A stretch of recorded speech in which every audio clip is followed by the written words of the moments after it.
This episode is brought to you by Progressive Insurance. Fiscally responsible, financial geniuses, monetary magicians.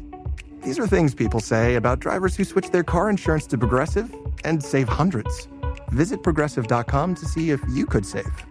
Progressive Casualty Insurance Company and Affiliates. Potential savings will vary, not available in all states or situations. The government in exile, the Polish government in exile, puts it together in this, what was known as the Raczyński Note. And this was published as a sort of pamphlet in December of 1942. And it was addressed very specifically to the Allied powers, to the British and the Americans. And it's essentially saying this is the sum total of the intelligence that we have. And the upshot of it is that we believe there is a genocide taking place against the Jews in occupied Poland and points east. And we are imploring the Western powers to do something about it, to respond. This essentially is the moment, really, that the Holocaust kind of goes public in the outside world.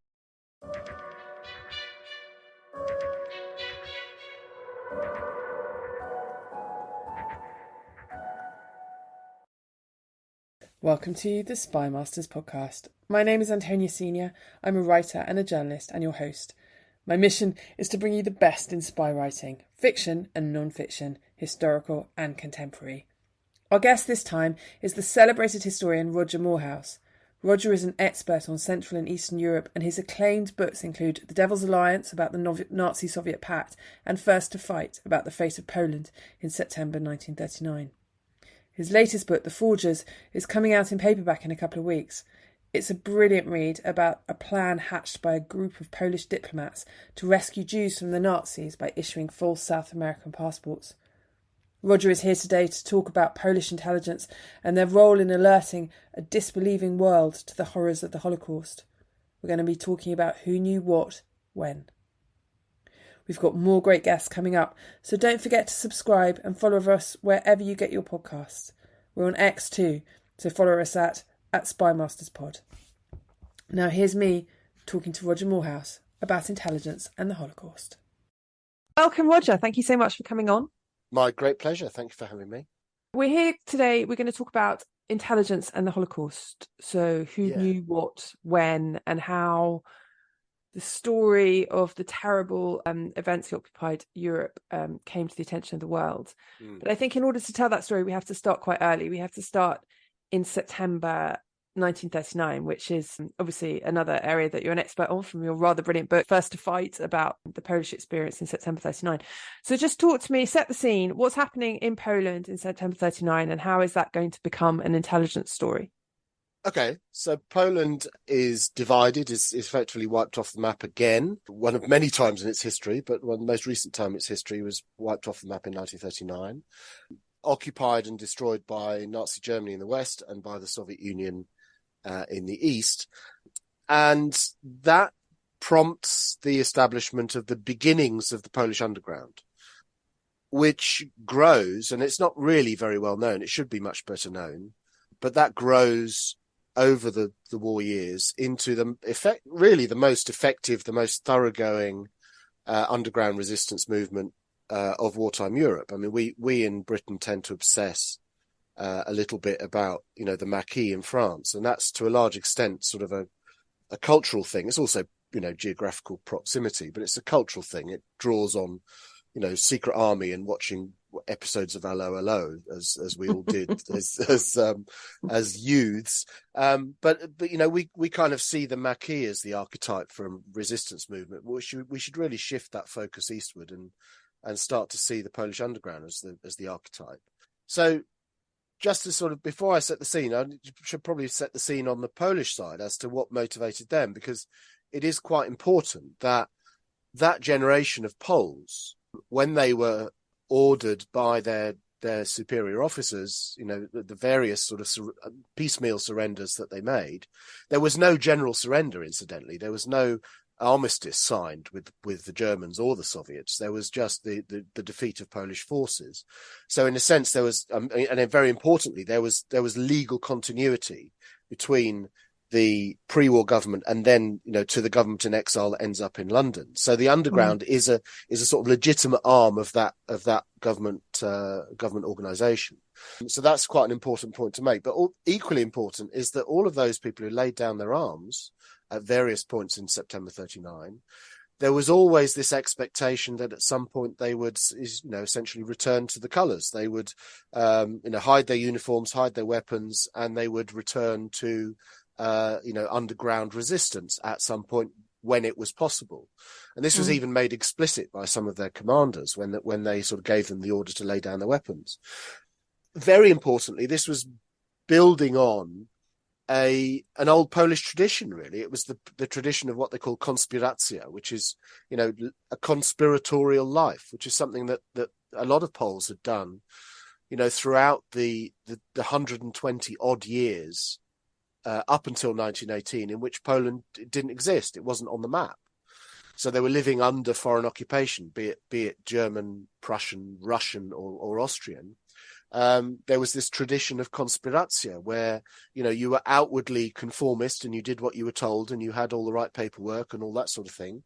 But you had clandestine networks of, friends and colleagues that you conspired with to keep the idea of Poland alive, to prepare for the day on which that Poland would be liberated from occupation. So those ideas of konspiracja and clandestine operation were not theoretical to the generation of 1939. They were very real. And for a lot of them, for a lot of those people, they'd experienced it at first hand. They'd done it themselves. So it was not a big stretch for the generation of 1939 to start underground clandestine plotting again. So we've got occupied Poland, a nascent resistance that, as you say, is born out of a long-standing tradition of kind of a double life almost. And it has networks across Europe. So talk to me about how it starts off supplying the Allies with information about what's going on in occupied Poland. The first thing they do, and they set up the underground, and it is one of the sort of key documents of the beginning of the war, effectively, is to set up, give permission to those units to create this underground network. And the instruction is there to all members of the former army and former Polish army and Polish administration to collaborate in that. And the instruction is to gather and secrete weapons and to gather information. So it's absolutely one of the primary instructions of the nascent underground, as you say. As I said, the government in exile ends up first escapes down into Romania, ends up in France in 1940, then escapes with the fall of France to London, spends the rest of the war in London. And there is this, as I said, crucial point, but to reiterate that the underground, that as it forms in Poland, is an arm of the legal government, the government in exile in London. So there's a direct connection between the two, which implies that you need to have channels of communication between the two. And that means you have to have couriers and you have to have sort of safe places. You have to have outposts for that intelligence to get to. So they're setting all of that up through 1939, 1940. Switzerland is crucial, which comes into my story with the forgers as a sort of staging post in that journey westward, if you like. Stockholm is also quite crucial, as is Vilnius in Lithuania. So they have these sort of networks already pretty much established by the end of 1939, by which information and intelligence can be gathered from occupied Poland, whether it be the German zone or the Soviet zone. They had much more difficulty actually in the Soviet zone because the Soviets were much more effective at shutting them down. But anyway, they're gathering that intelligence as best they can about conditions on the ground, about the realities of those occupation regimes, what's happening to Polish citizens, whether they be Jewish or Gentile.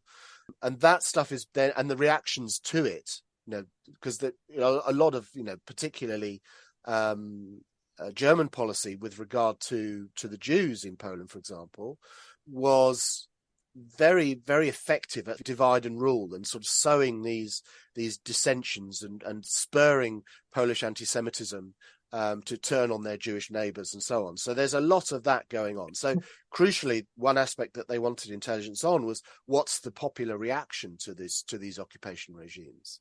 How are they being received? And So they're feeding this information to the Polish government in exile, which Exactly. is then sharing with its allies where it feels it's appropriate. Yeah, and I think at the beginning a lot of that was a sort of an essentially an internal Polish issue. It was, how Polish society in general, across the board, whether it be Jewish or Gentile, was reacting to the brutal realities of occupation, and that didn't largely require sharing with the Allies.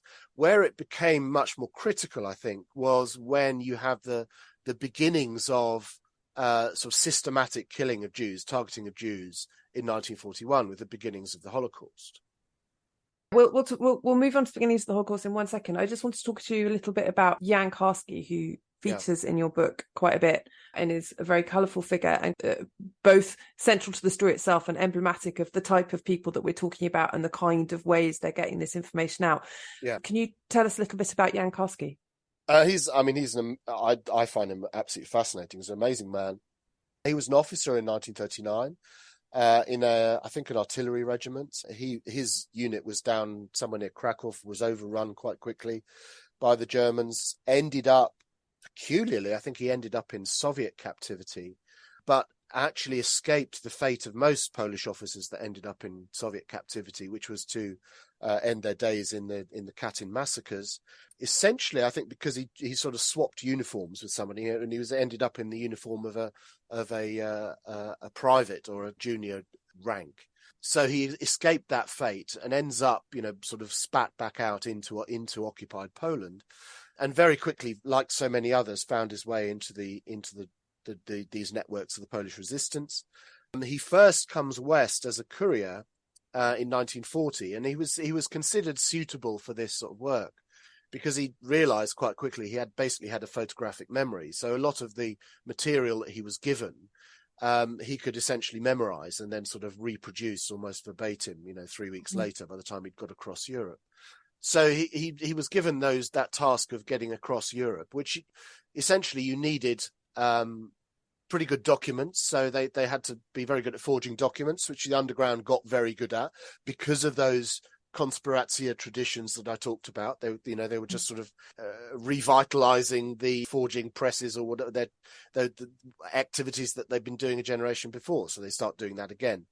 So someone like Karski can get across Europe with a false identity. And there was one instance where he got across Europe pretending to be a businessman with supposedly with toothache. So he managed to avoid speaking, going right the way across Europe from occupied Poland to, I think, to Lisbon in Portugal, all the way not speaking to anyone because he was feigning toothache so that he wouldn't give himself away, which is incredible. And they had all sorts of methods of sort of hiding documents. Those that were too long or too complex for him to remember, they would sort of hide in the handles of toothbrushes and things. All of those sort of old clandestine methods that we see in sort of Bond films and similar things. The Poles are doing that in 1939, 1940. So he first comes west in 1940, and he gives the government in exile all of that information about what is going on the ground in Poland, because really the government in exile doesn't have then much of a sort of feedback loop to that growing resistance network and the intelligence network in situ. So he brings a lot of that intelligence out, and it's quite alarming. A lot of what he brings out is quite alarming. Is that he talks about how Nazi methods and the sort of targeting of the Jews is actually sort of getting some purchase with some elements of Polish society and things like that. So he brings out some quite worrying messages for the government in exile. But it's basically the first blast of intelligence that the Polish government in exile really gets is courtesy of Karski. So the Nazis' persecution of the Jews steps up a gear. When would you date the beginning of the Holocaust, and can you define, in fact, Holocaust for us? Yeah, it's quite an important point, I think, because I think there's often a lot of the sort of, if you like, the piecemeal persecution of the Jews is sort of often lumped in with the Holocaust. And of course, the deaths all get lumped in with the figures, understandably. But the Holocaust, really, if we're going to be properly precise about it, is the period of what we could call sort of systematic and industrialized killing of the Jews. And that really starts in the autumn of 1941, so after the German invasion of the Soviet Union in June. That's not to say that before that Jews are not being killed by Nazi German regime, because they are. I mean, they're right from going back to 1933 and beyond. They had anti-Semitism was nothing new, and it was certainly one of the red threads of Nazism. So motivated a lot of their political aggression through the 1920s and early 30s. A lot of those that were targeted in the early concentration camps tended to be Jews. So absolutely, and again, in the early phase of the occupation of Poland, very often Jews are targeted, alongside Polish nationalists and Polish patriots as well. But it's not yet systematic in the way that it becomes after 1941. So there's a crucial definition there to say that, to define the Holocaust as the systematic and or industrialized killing of Jews. And that really starts after the invasion of the Soviet Union. You've got that first phase of killing with the Einsatzgruppen, these sort of infamous killing squads that followed the front eastward across occupied Poland, what had been Soviet occupied Poland, into Belarus and Ukraine, essentially, to put it very bluntly, rounding up Jews, taking them outside of town, by the 100 or by the 1,000, and shooting them into pits, systematically. So that's where you get this sort of first phase of the Holocaust, which is sometimes referred to as the Holocaust by bullets, which is very brutal and very, very, as we would say these days, I suppose, in your face. It's very face to face. It's a very brutal method of killing. And the more remote methods of killing, i.e. in the camps, which is what we generally think, that's where the bulk of the killing of the Holocaust took place, if not all of it, that sort of comes later on. So as much as a quarter of the Holocaust dead are actually killed by these killing squads, are actually shot into pits, which is something that I think a lot of people don't really appreciate. As the German forces move eastward and they encounter not only Polish Jews already in German occupied Poland, but then in what had been Soviet occupied Poland, and then into what had been Soviet Belarus and Soviet Ukraine, which has huge numbers of Jews. So every time they sort of move further eastward, they're encountering more and more of their, as they perceived it, racial enemies, and they've all got to be dealt with, right? So to their mind, the final solution is killing, because there's kind of nothing else that you can do with them. The numbers are so great. So this is the beginnings of the Holocaust, as in that mass systematic killing, and it's a Holocaust by bullets. The information on that creeps west very slowly. So through the end of 41 onwards, you're getting piecemeal eyewitness accounts, rumors that are feeding into the networks of the Polish underground. So there are two ways that this gets out. The first one is through, piecemeal reports of these things happening. So, the whole population of whatever town it was taken out and shot. And this would sort of, become like a Chinese whisper. And this would come to the Polish underground, and it would be collated, and then that would go west. And then there would be these reports that would say, we're hearing that 4,000 people were shot here, 5,000 here, 10,000 there. And this would be sort of put together. They didn't yet have any sort of coherent overview of what was going on. So it was very piecemeal. It was very rumor based. But the other aspect, I suppose in one sense, before everything was moved into the camps, that's sort of an inevitable consequence of the way it's being done, because you can't, it's actually in one sense easier to get eyes on what's happening once it's all moved into the camps, isn't it? Yeah, to some extent.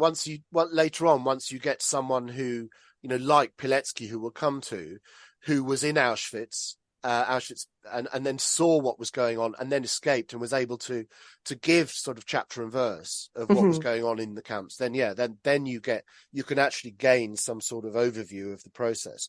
But before that, it's very piecemeal. So that was one pathway, was out through this sort of rumor mill, reaching the government in exile, or the underground networks, and then that feeding out to the government in exile. But it's still very piecemeal information. And then the other one is actually brings in Bletchley Park, which was that Bletchley Park was already intercepting a lot of the reports of the Einsatzgruppen themselves, where they were writing back to Berlin and saying, we've eliminated 10,000 partisans in this district. They call them partisans, or they call them bandits, or whatever euphemistic term they use.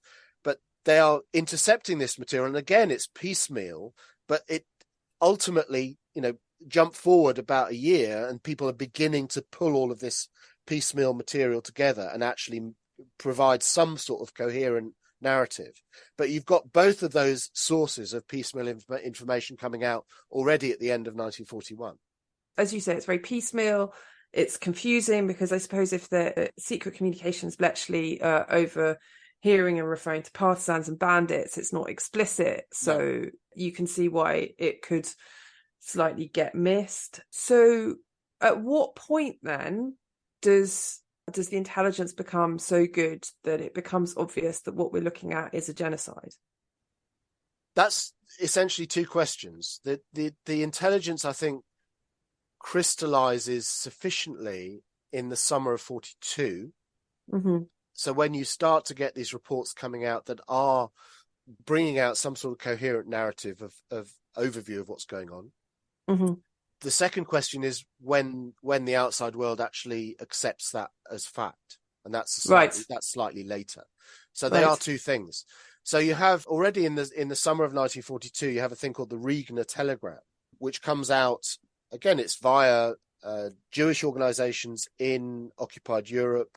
Crucially, Switzerland plays a role, and it's with all sorts of intelligence that's gleaned from various places. But one of them was supposedly a businessman who came from the city of Breslau, which again I know quite well, the modern Wrocław, and he had links to Himmler apparently, and he'd heard that there was this plan for sort of systematic industrialized slaughter of Jews, and the idea was that this was going to happen, and it was going to target as many as 4 million Jews, and it was all going to happen supposedly at once. So this is kind of a garbled version of what was actually already happening. By the summer of 1942, you have already got mass industrialized killing going on in places like Auschwitz-Birkenau and in somewhere like Treblinka as well, outside Warsaw. So you've already got the Holocaust as we conventionally understand it, gas chambers and mass killing, already happening at that point. So the Regner and Telegram, you already have, don't you? You already have decision making by the German top command that this is actually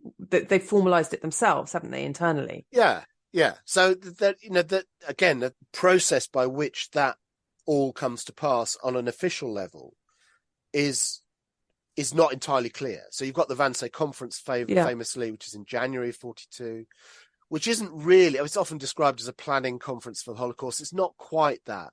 It's sort of planning who's going to be in charge of the ongoing process. And it does crucially say, that they are targeting, the Jews of all of Europe for ultimately for elimination. It doesn't necessarily say precisely how it's going to happen. So it talks about how they're going to be worked to death and things like that and deported to the east, which is code for, taking them to the camps. But it's not explicit enough to sort of be a smoking gun. And it really takes, I think, Heydrich obviously was instrumental in the Wannsee Conference, but it takes his death, and this is the point I make in the book, it takes Heydrich's assassination in the summer of 42 to really sort of galvanize that thinking within Nazi circles to say, right, this is what we're going to do, because they perceived the assassination of Heydrich as a blow struck against Nazi Germany itself, which it was. But of course, the great enemy, as they perceived it, of Nazi Germany was the world Jewish conspiracy. It couldn't be otherwise.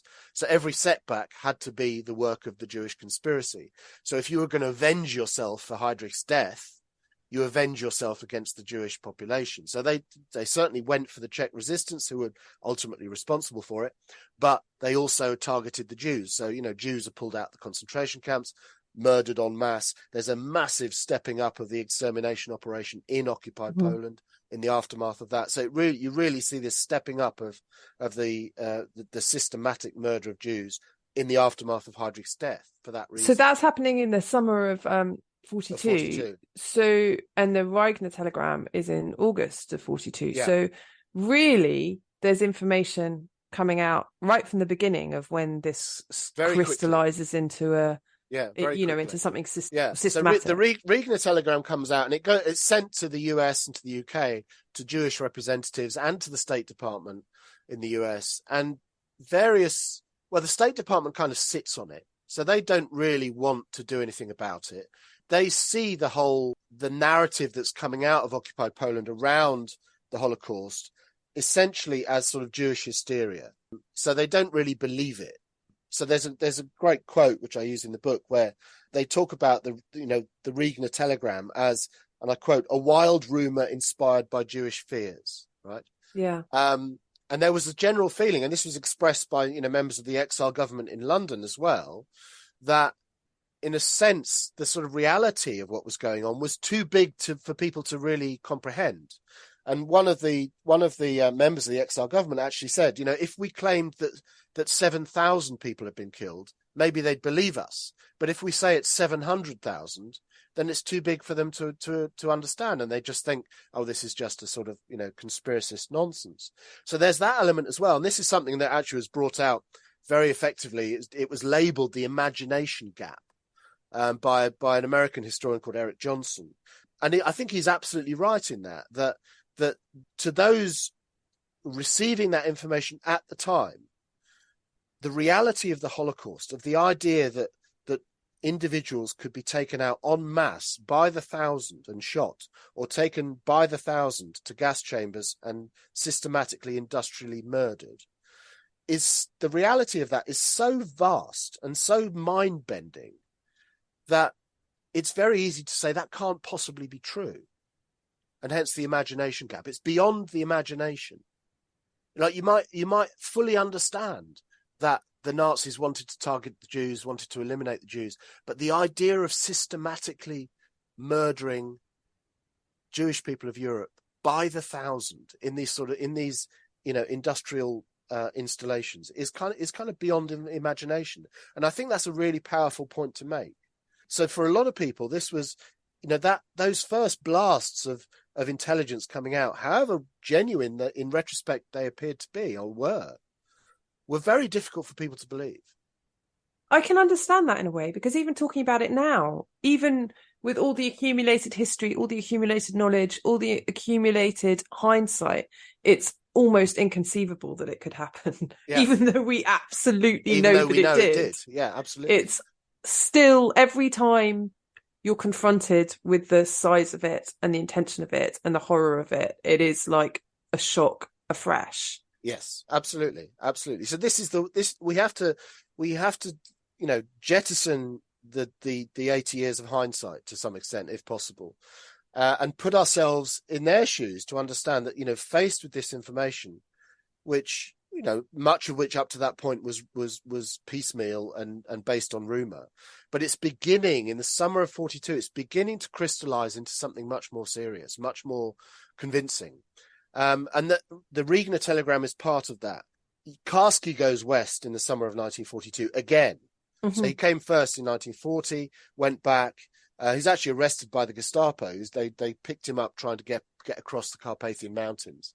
And he spent time in a Gestapo prison. He was beaten up. He tried to commit suicide while he was in there partly because of all the information that he knew as a courier. He was beaten, he lost teeth under interrogation, all sorts of things. And he tried to stick a piece of glass into his wrists to commit suicide, but failed, thankfully, because he'd survived the war and everything. He's actually liberated by the underground from this Gestapo prison. It's an astonishing story. Wow, that's amazing. And then goes back into the underground, is then sent again west in 1942 after having been taken through with a guide into the Warsaw Ghetto, which is one of the absolutely most searing experiences of his life. And there's this remarkable piece of footage on YouTube. You can find it on YouTube. There's I think it was French, called Claude Lanzmann, did a documentary called Shoah back in, must have been the 1970s, where he interviewed lots and lots of people on screen, those that had survived the Holocaust, those that had sort of witnessed it like Karski, and put all this material together. And his interview with Karski is on YouTube, and it's astonishing, where Karski talks about this, being guided through the Warsaw Ghetto to gather information that he's then going to take west. And it's absolutely searing when he's giving that interview in the 1970s or whenever it is, or maybe even early 80s. he breaks down in tears because it's the memory is so sort of searing, and it's a quite astonishing piece of footage. And I wonder, Antonio, I wonder if I can just read that little passage. There's a passage of that interview that I quote in the book. It's one of those things that sort of stays with me, because a lot of this stuff, you as a historian, you read all of this often very horrific material, but there's a sort of professional distance and objectivity to it. So very often you read it and you go, oh, that's really strong, and you want to use it, but it doesn't necessarily sort of, if you like, touch your soul, to be metaphysical about it. You don't allow it to touch your soul, but there's various bits of that narrative that sort of come back to you, and they do touch your soul. And for me, this was one of them. And I still, very often, I have Karski's voice in my head. So I found it tremendously moving. So if you'll bear with me, let me just read this short passage of Karski's recollection of being guided through the Warsaw Ghetto in 1942. So he said, "We just walked the streets. We did not talk to anybody. We walked probably for an hour. Sometimes his guide would tell me, 'Look at this Jew,' a Jew standing there without moving. I said, 'Is he dead?' 'No, he's alive, but he is dying. Remember, he is dying. Look at him. Tell them over there that you saw it. Don't forget.' We walk again. It was macabre. Only from time to time he would whisper, 'Remember this, remember this.' Or he would tell me, 'Look at her.' Very many cases. I asked, 'What are they doing here?' His answer, 'They are dying. That's all. They are dying.' We spent perhaps an hour, and then we left. I couldn't take it anymore." And it's absolutely astonishing testimony. So when Karski goes back to the West and he says they're dying, that is all, they are dying. Yeah. What's the reaction? How is the intelligence received now, as we're getting more and more reports coming out? Exactly. So this added to that sort of piecemeal material that we had from the previous year, from 1941, and added to the Regner telegram, you have this sort of crystallization of all of this together. So much so that the government in exile is able to put it all together in what was called the Raczynski note. And so you had this sort of crystallization of that material. So you had that piecemeal material, intelligence material from the previous year, and then you have Regner's telegram, even if it wasn't necessarily believed or acted upon by the State Department. Others had publicized it to some extent in that summer. And then you had Karski's material, eyewitness material, and other material coming out in November, coming west. So there's sort of all of that together.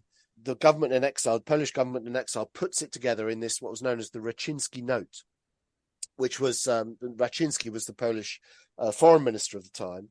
And this was published as a sort of pamphlet in December of 1942. And it was addressed very specifically to the Allied powers, to the British and the Americans.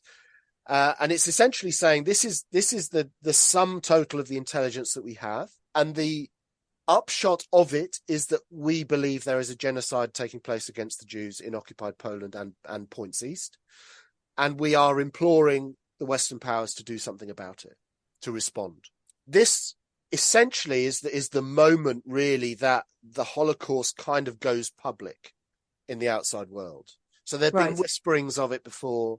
There might have been individual reports, saying, 5,000 Jews killed here, or whatever it might be. But this is the first time that intelligence, that piecemeal intelligence, had been put together in some sort of coherent overview. On the back of this, the situation is discussed in the House of Commons, for example. Anthony Eden talks to the House of Commons on the 17th of December, and he talks about, the Nazis having what he called a bestial policy of cold-blooded extermination against the Jews. So it's very clear, really, to anyone informed about what's going on in the world in December 42. It's clear that the Holocaust is happening. They don't necessarily know precisely how and precisely where, but there's enough circumstantial and eyewitness information to conclude that there is a genocide happening against the Jews of Central and Eastern Europe. The Allied powers do have quite a lot of faith in Polish intelligence as well, because Polish intelligence was considered to be pretty much the best in Europe. As I understand it, almost half of all the reports that came to the British Secret Service from the continent in World War II came from Polish sources. So this wasn't material that could be easily dismissed or easily ignored. This was, no, absolutely. And part of that is because of those networks that I mentioned before, that have been developed in occupied Poland. And of course, that direct connection to the Polish government in exile. So that intelligence was being gathered and it had a route out. So it's not just that the Poles were necessarily more assiduous at intelligence gathering than anyone else, although I think there's a case to be made for that. It's that the networks are there. So that would explain that why Polish intelligence was considered was so predominant and consequently was considered so important. So absolutely, it would have been taken seriously. But then the question, of course, for the Western powers, for the Allied powers generally, in the light of that information, is, okay, we can accept that, but what do we do about it? And that's another question altogether. Right. So your contention then is that from that point in December 42, it's basically impossible for the Allies not to know what's happening. They know broadly that there is a genocide going on against the Jews in German occupied Central Europe. Absolutely. That's clear from the available information. As I said, they don't necessarily know precisely how it's happening, but there's enough circumstantial evidence to suggest that it's absolutely happening. So their first step, as I understand it, is to make some strongly worded statements. Of course, as always. Yeah. But it is quite difficult to see, given that they were already at war with Germany, what practical steps they could actually do in December 42. I agree. And there's, it does take them a while to sort of to square the circle, if you like, of what may be possible. And it took really until, January 44, for example, is the establishment of the War Refugee Board by the US, by Roosevelt. And to some extent, that was, the intention of that was to concentrate minds on the Jewish predicament, certainly, but also to a little bit to sort of bypass the rather sclerotic State Department. And actually sort of, make something happen in this field. But you're right. I mean, I think, they were profoundly limited in what they could actually achieve. But my contention is, and again, but the response was that, we have to prioritize the war. The best way to stop the Holocaust is to win the war as quickly as possible. Right. So the narrative is, this is what we're fighting for, and we have to, win the war as quickly as possible. That will stop it happening. Right. Mm-hmm. It's very interesting. There's in the summer or early summer of 43. There is another inter-Allied conference, British-American conference at Bermuda, which incidentally coincides exactly with the liquidation of the Warsaw Ghetto, which is one of the most brutal episodes of the Holocaust and of, the history of occupied Poland. Systematic slaughter of the Jews of Warsaw going on either on the streets of the Warsaw Ghetto or in those being, the hundreds of thousands then being deported to Treblinka and murdered in the gas chambers. So absolutely one of the most brutal episodes. And exactly as that's going on, there's this conference going on in the comfort of Bermuda in the sunshine, where British and American representatives, admittedly quite low level, are basically kicking the can down the road about the Holocaust and saying, well, there's nothing much we can do. And, any sort of help to the Jews is kind of detracting from the war effort. Therefore, it's not really desirable. So even, it was suggested that maybe they should try and supply food to the Jews and others sort of languishing in the camps, but then said, well, that's not practical. We can't practically do it. And anyway, that's in a sense is helping the Germans because the onus is on the Germans to feed them. So why would we do that? So there's it was a sort of an exercise in what was impossible. Right. Essentially. Right. Not in what was possible. And I absolutely appreciate that not much was possible. So, but at the same time, to go back to the subject of my book, which is, is sort of tangential a little bit to a lot of this, but it's all relevant. here was a plan which, they were systematically producing these Latin American passports in Switzerland, which were then shipped into occupied Poland, but also into occupied Holland, by which, that machinery of the Holocaust was basically stopped in its tracks, because the individual concerned would sort of wave a, fake Paraguayan passport and would say, you can't do this to me, I'm a Paraguayan citizen.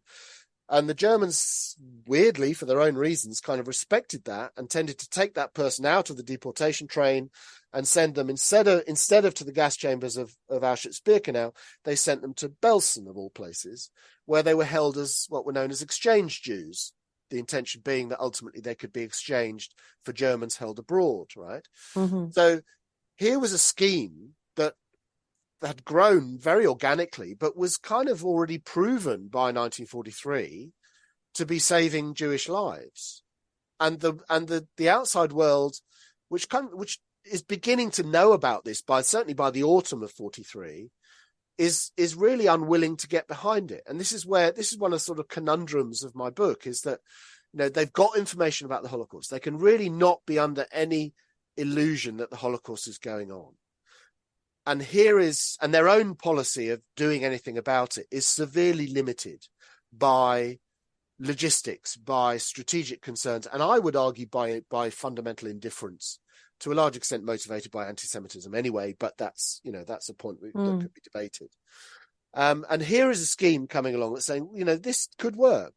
It was predicated upon the Latin American governments basically coming up and saying, well, we will recognize those passports.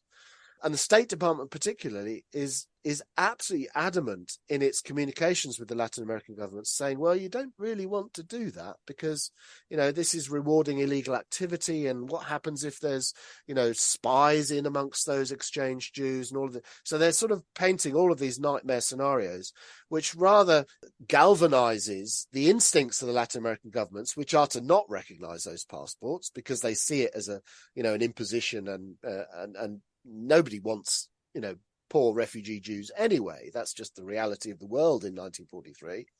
Yeah. So with the State Department in their ear saying, you don't want to do this, of course they don't do it. So many thousands of Jews, exchange Jews, who have benefited in the short term from this passport scheme, which is the subject of the book, sent to Belsen, are then subsequently deported to Auschwitz and murdered anyway because of this sort of bureaucratic diplomatic impasse.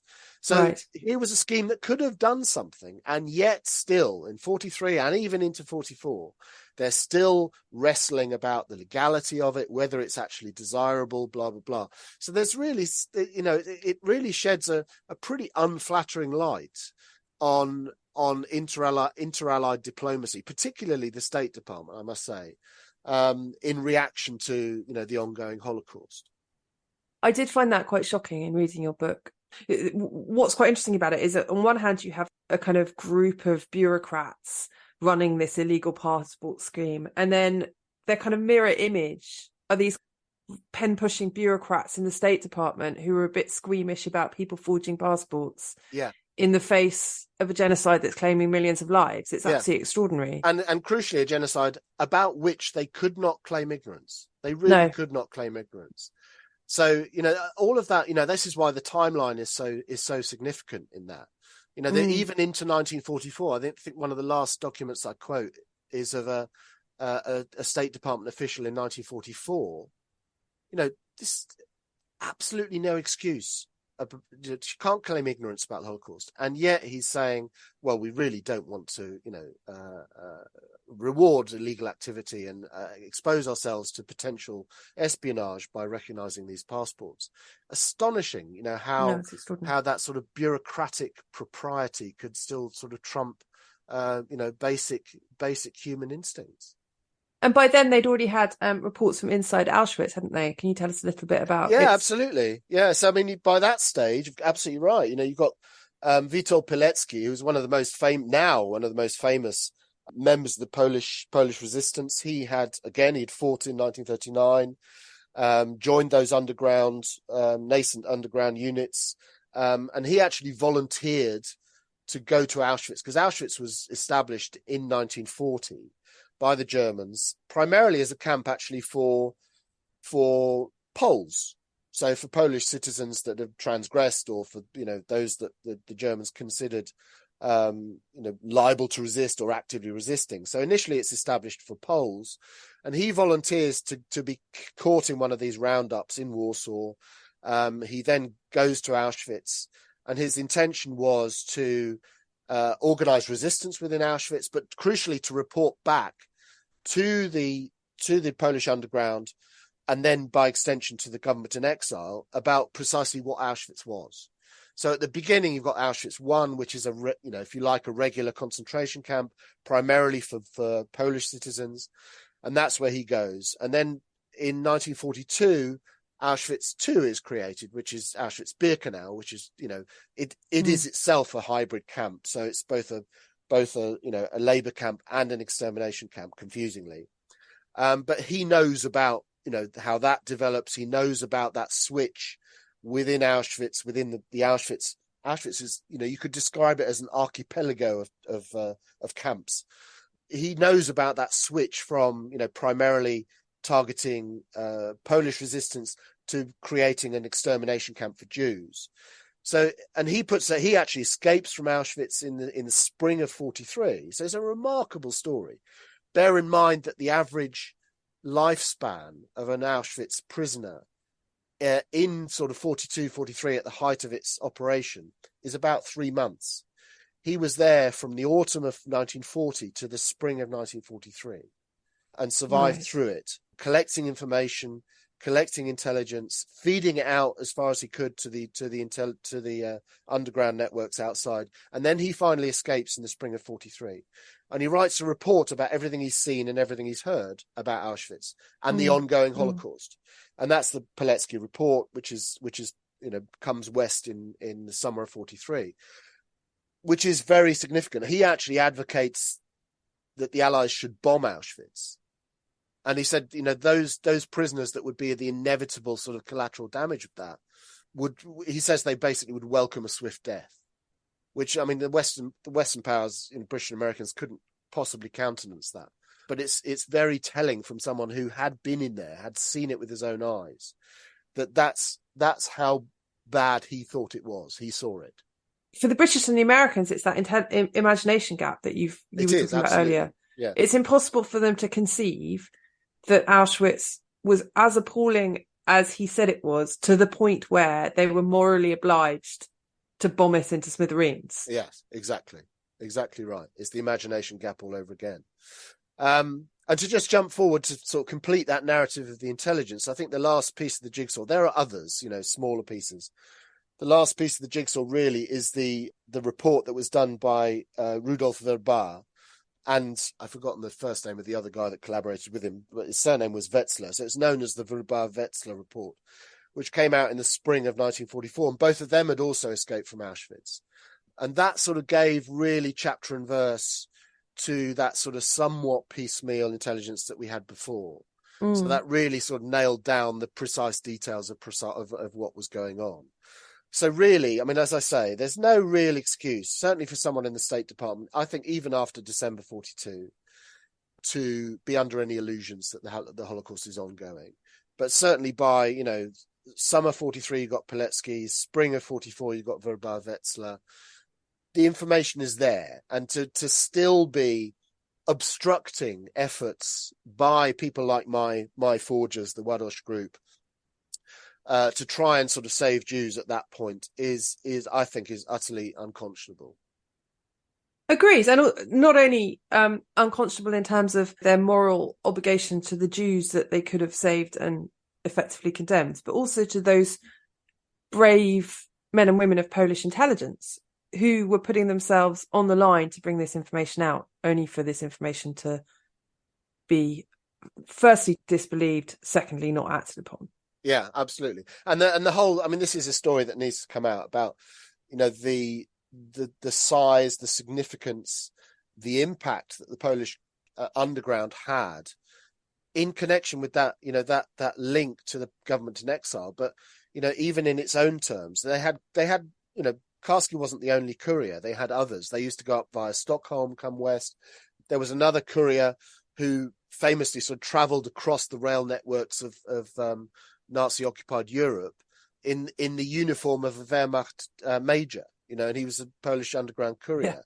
Yeah. So there are many other examples of these, truly imaginative, unbelievably brave and heroic individuals doing all of this work, intelligence gathering, carrying it west.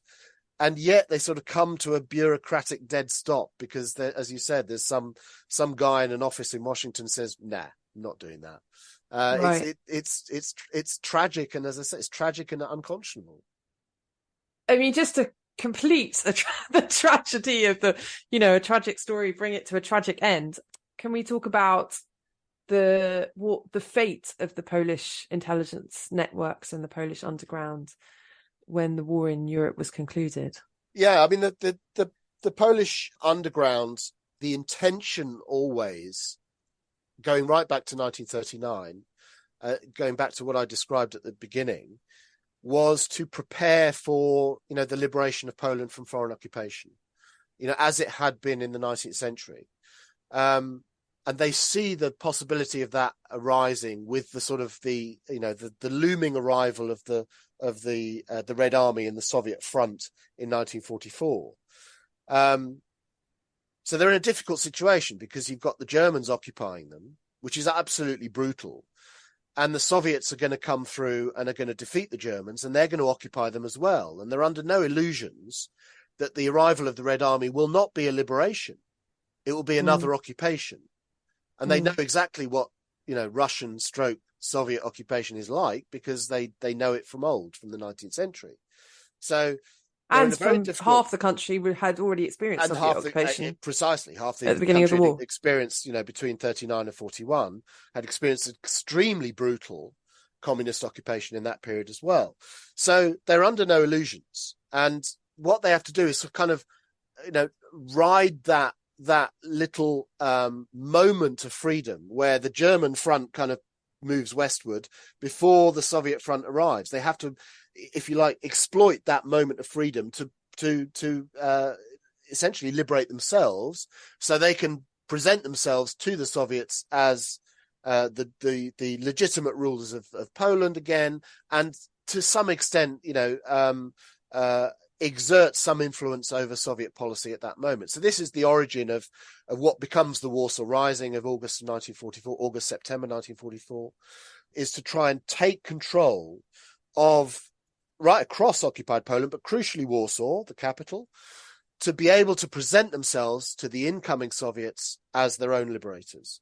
And that, of course, goes horribly wrong. Warsaw Rising, the Soviets wait on the right bank of the east bank of the Vistula. The Germans push back into Warsaw, destroy Warsaw. 200,000 people killed in Warsaw alone in the autumn of 1944. It's mind-boggling numbers. Mass slaughter again on the streets of Warsaw in 1944. And this was the fate of the underground, was that they're caught between, the ultimate sort of Scylla and Charybdis. This is, the rock and the hard place between Nazi rule and Soviet rule. And they're crushed between the two. And the end result of all of that, they sort of feign collaboration with the Soviets in the hope that they can exert some influence, but that's short-lived because the Soviets, Soviet secret police just arrests them anyway. And the sort of end game of all of that is that the Soviets, of course, imposed their own government on liberated, in inverted commas, Poland in 1945. They invite the senior members of the Polish underground to a meeting, supposedly under a guarantee of safe conduct. They're invited to Warsaw for talks. And the leaders of the underground, 16 of them, go to those talks. They're not talks. They're arrested. They're spirited away. They're taken to Moscow, and they reappear in Moscow in the spring of 1945, I think it is, or autumn of 1945. They appear in Moscow at what's known as the Trial of the 16, where they're basically tried perversely for collaboration with Nazi Germany, which is extraordinary. Is extraordinary. So this was all a trick, obviously, just to get the leadership. You decapitate the operation. That's half the job done. Anyone else with contacts to the Polish underground is arrested under communist rule in 1945, 46, 47. A lot of them are executed in the prisons and camps. So there's this really deliberate, I think the only word for it is extermination of those members of the underground by the Soviets afterwards. And always with that sort of weasel justification, utterly mendacious weasel justification, that they'd somehow collaborated with the Germans, which wasn't true. As we said, this was the most effective resistance movement that occupied Europe had seen. And yet that's the tar that they were brushed with. It's astonishing.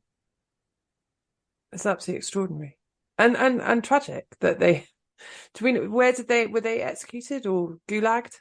Both. It depended on your sort of significance to the operation. But someone like General Fieldorf was a sort of senior member of the underground network. He was executed in Mokotów prison. A lot of them ended up in the main prison in Warsaw, which is called Mokotów. He was executed there, I think, only a few weeks before Stalin died. So this is going right to 1953. He was executed. I mean, his execution, I've actually seen the room in which Fieldorf was hanged. And again, it sort of speaks very, very profoundly to this sheer unbelievable cynicism and mendacity of the Soviet regime in general, because he was executed in what had been, I think, a gymnasium, and afterwards, the gymnasium was converted into a sort of a day room for the prison guards, and they concreted over the floor. And a lot of the gallows which Fieldorf was executed on was buried under the floor and concreted over, right? And then this became a sort of a day room for the prison guards. So the intention was that they were literally burying controversial history. There was this is never going to come to light, right? This is never coming to light. And then, of course, after 89 and subsequently, it begins to come to light. But this was a very deliberate crushing and burying of history. This never happened, right? Fieldorf just disappeared.